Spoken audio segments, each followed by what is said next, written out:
ఎడాపెడా అప్పులు చేయడంలో ఎన్నో డిగ్రీలు చేసిన ముఖ్యమంత్రి చంద్రబాబు కొత్త అప్పుల కోసం కొత్త దారులు వెతుకుతున్నారు.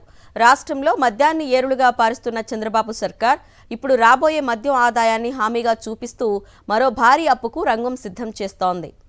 మద్యం ఆదాయాన్ని తాకట్టు పెడుతూ ఎక్సైజ్ బాండ్ల ద్వారా 5,490 కోట్లు అప్పు సేకరిస్తున్న చంద్రబాబు బొంబాయి స్టాక్ ఎక్స్చేంజ్ ద్వారా ఈ బాండ్ల సేకరణ జరిగింది. అది కూడా 9.15% భారీ వడ్డీకి ఈ అప్పు చేస్తున్నారు. ఇప్పటికే చంద్రబాబు ప్రభుత్వం ఈ 18 నెలల్లో చేసిన అప్పులు 2,66,175 కోట్లకు చేరుకున్నాయి.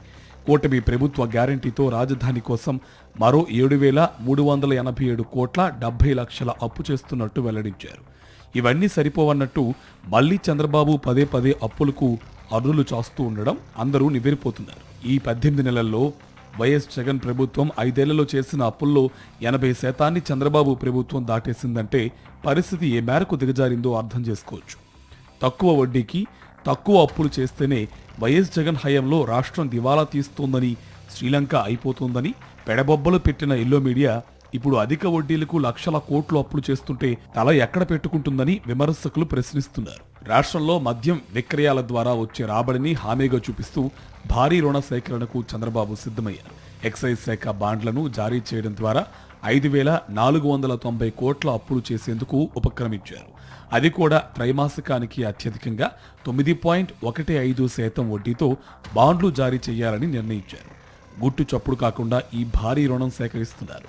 9.15% వడ్డీ రేటుతో బాండ్లను జారీ చేసి రుణాన్ని సేకరిస్తున్నారన్న విషయం బయటకు పొక్కితే ఆర్థిక నిపుణులు ప్రభుత్వాన్ని తీవ్రంగా విమర్శిస్తారన్న కారణం వల్లే దీనిని గోప్యంగా ఉంచారు. మద్యం అమ్మకాలు పెంచి ఈ ఏడాది 35,000 కోట్ల రాబడి తేవాలని సీఎం చంద్రబాబు ఇటీవల ఎక్సైజ్ అధికారులను ఆదేశించారు. ఊరువాడ బెల్ట్ షాపులు పెరిగిపోతున్నా, ఎక్కడ పడితే అక్కడ పర్మిట్ రూములు కనిపిస్తున్నా కూటమి ప్రభుత్వం కిమ్మనడం లేదు.